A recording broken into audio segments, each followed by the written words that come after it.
దీని యొక్క నిగ్గు తేల్చాలి, ఎవరు దోషులో ఇది పునరావృతం కావద్దు, దోషులను గుర్తించాలని చెప్పే ఉద్దేశంతో బీఆర్ఎస్ పార్టీ అలుపేరుగా పోరాటము మా రైతుల కోసం చేయడం జరుగుతుంది. ముఖ్యంగా కేసీఆర్ గారు ఆ రోజు ఒకటే ఆలోచించారు, పరిగెత్తే నీళ్లను ఆపాలి, ఆపిన నీళ్లను భూమిలోకి ఇంకింపజేయ విధంగా చేయాలనే ఉద్దేశంతో కేసీఆర్ గారు ఆ రోజు కాళేశ్వరం జలాలు తీసుకురావడం, జలాలతో పాటు కూడా దగ్గర ఒక 27 చెక్ డ్యాంలు కట్టడం జరిగింది.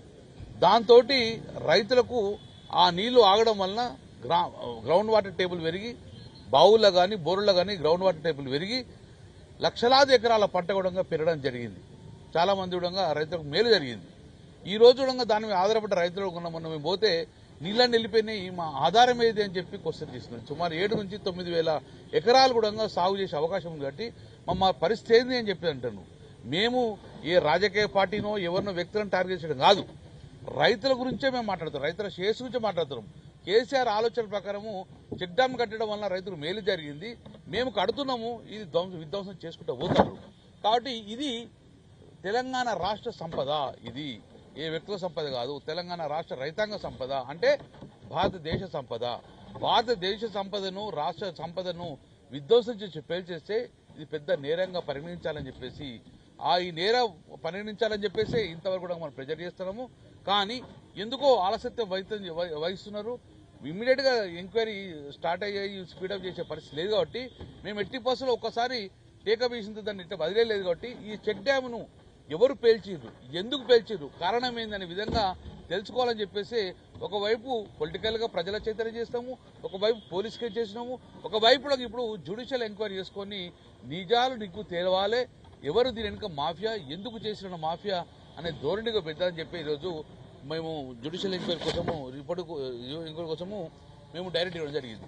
కొంతమంది అంటారు ఇది గతంలో మీరు కట్టింది కదా, ఇప్పుడు కూలిపోయింది కదా, ఇది ఒక నాసిరకంగా చేశారు కానీ కూలిపోయిందని చెప్తున్నారు. మేము పత్రికా సూర్యులకు వాళ్ళకి సూటిగా చెప్తున్నాను, ఎప్పుడు కూలిపోతుంది, వరదలు వచ్చినప్పుడు, వర్షాలు వచ్చినప్పుడు 1,50,000 క్యూసెక్స్ దాని మీద పోయినప్పుడు నిజంగానే క్వాలిటీ ప్రాబ్లం లేకపోతే అప్పుడు కూలిపోతుంది. కానీ 1,50,000 క్యూసెక్స్ మొన్న పోవడము చెక్కు చెదరకుండా ఉన్నది. దాని తర్వాత వర్షాలు ఆగిపోయినాయి, నీళ్ళని వెళ్ళిపోయిన తర్వాత స్టేబుల్గా ఉన్న చెక్ డ్యాము ఎందుకు కూలిపోతుంది? సో ఇదొక క్వశ్చన్ మార్కు. నేను కూడా సివిల్ ఇంజనీరే, వరదలు వచ్చినప్పుడు క్వాలిటీ ప్రాబ్లం ఉంటే దాని మీద ఇప్పటికే పలుమార్లు ఒక 20 సార్లుగా ఫ్లడ్ రావడం జరిగింది, ఎప్పుడు చెక్కు చేరలే. అదే కాదు దాని మీద ఉన్న చెక్ డ్యామ్ ఎప్పుడు చెక్కు చేరలేదు.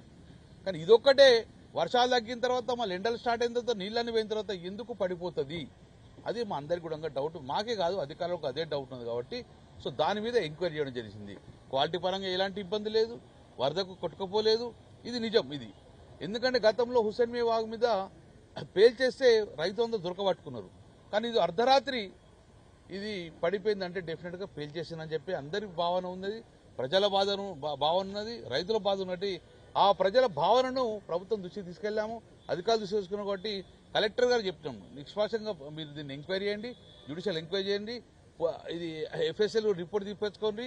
ఎవరైనా కానీ దేశ సంపదను కొల్లగొడితే డెఫినెట్గా నేరుగా భావించారు కదా, దీన్ని క్రిమినల్ యాక్షన్ తీసుకోమని చెప్పేసి ప్రధాన డిమాండ్గా మా డెలిగేషన్ కూడా ఇవ్వడం జరిగింది.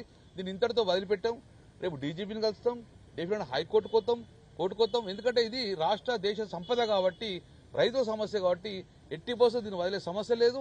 మరి ఇలాగే కొనసాగిపోతే ఇప్పటికే హుస్సేన్ మీ వాగు మీద యాక్షన్ తీసుకుంటే ఈ జమ్మికుంట ఇట్లా వీణవంక ఇట్లా కాకపోతే జమ్మికుంట కాకపోకు రేపు పొద్దున ఇది కూడా వదిలేస్తే రేపు 27 చెక్ డ్యామ్లు ఉంటాయా, మానేర్ రివర్ ఫ్రంట్ ఉంటుందా, ఇవన్నీ ఉంటాయా? ఇవన్నీ కూడా ఎక్కడ ఉసుక పడితే అక్కడ చెక్ డ్యామ్లు కొలగొట్టే పరిస్థితి ఉన్నది. కాబట్టి ఈ రాష్ట్ర సంపదను కాపాడే ఉద్దేశంతో బీఆర్ఎస్ పార్టీ ముందుకుంటే, ఎందుకంటే గతంలో ఇవన్నీ కట్టించింది మా ప్రభుత్వమే, రైతులకు మేలు జరిగే విధంగా, పంట పెరిగే విధంగా నీళ్లను తీసుకొచ్చింది కూడా మా ప్రభుత్వం. కాబట్టి ఈ కాపాడాల్సిన బాధ్యత కూడా మా ఉంటుంది. కాబట్టి దీని మీద అందుకే చాలా ప్రెజర్ చేసుకొని ఉద్యమం చేపట్టడం జరుగుతుంది. మాకు నమ్మకం ఉన్నది, కలెక్టర్ గారు ఇమీడియట్ జ్యుడిషియల్ ఎంక్వైరీ చేస్తా అని చెప్పారు. దీని తర్వాత రాష్ట్ర వ్యాప్తంగా తీసుకుపోతాము, అవసరం ఉంటే ఢిల్లీ కూడా పోయి హోమ్ మినిస్టర్ కలుస్తాం. ఎందుకంటే ఇలాంటి జిలిటన్ పేలినంటేనే భయప్రాంతం గురైపోతుంది. కాబట్టి దీన్ని ఇమ్మీడియట్ గా ఆ జిలిటన్లు ఎక్కడి నుంచి వచ్చినాయి, ఎక్కడి నుంచి ఆ పూస వచ్చింది, ఎక్కడి నుంచి హోల్ జరిగింది. కాబట్టి దీన్ని ఎంక్వైరీ చేయాలని చెప్పడం డెఫినెట్ గా అవసరం ఉంటే ఢిల్లీకి వెళ్ళడం పోయి మేము హోమ్ మినిస్టర్ గారు కూడా మేము రిప్రజెంట్ చేసుకుని దీని మీద ఎంక్వైరీ చేసే విధంగా మేము చర్యలు తీసుకునే విధంగా మేము ప్రెజర్ చేస్తామని చెప్తున్నాం.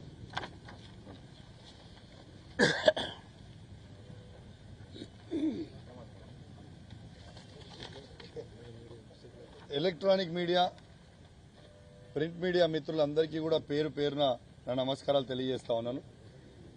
ఇవాళ గౌరవనీయులు పెద్దలు మాజీ మంత్రివర్యులు కరీంనగర్ శాసనసభ్యులు గంగ్లా కమలాకర్ గారి నాయకత్వంలో మేము మాతో పాటు మాజీ శాసనసభ్యులు మాజీ ఎమ్మెల్సీలు మా పార్టీ అధ్యక్షులు బీఆర్ఎస్ పార్టీ కుటుంబ సభ్యులు అందరం కూడా ఇవాళ చాలా సీరియస్గా